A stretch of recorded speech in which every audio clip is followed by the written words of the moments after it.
আমরা যদি কোনো কিছু বারবার চাওয়ার পরও রব্বুল আলামিন আমাদেরকে না দেয়, তাহলে আমাদের মন ছোট না করে শুকরিয়া করা দরকার। কেন? আমরা তো ভবিষ্যৎ দেখি না, রব তো ভবিষ্যৎ দেখে। রব যখন দেখে আমার বান্দার চাওয়া জিনিসটা তার জন্য কল্যাণের চাইতে ক্ষতি হয়, রব জেনে শুনে কারো কোনো ক্ষতি করেন না, তখন রব সেটা আমাদের থেকে দূরে সরিয়ে নেন, না হয় রব সেটা আমাদেরকে দেয় না। কিন্তু আমরা বোকারা ওই নিজের চাওয়ার উপর অটল থেকে অনেক সময় রবকে ভুল বুঝে বসে থাকি।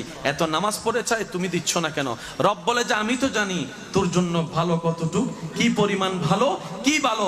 বান্দারে, নিজের ভালো তুই বুঝবি না, তোর জ্ঞান দিয়ে তুই কি বুঝবি?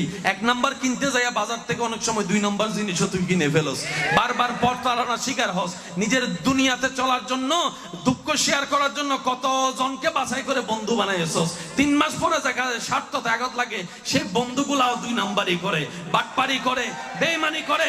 বান্দা, তোর ভালো তুই বুঝবি না, তোর ভালোটা আমি রবের উপর ছেড়ে দে। আমি রবে তোকে সময় মতো যেটা তোর জন্য কল্যাণ সেটাই দান করবো।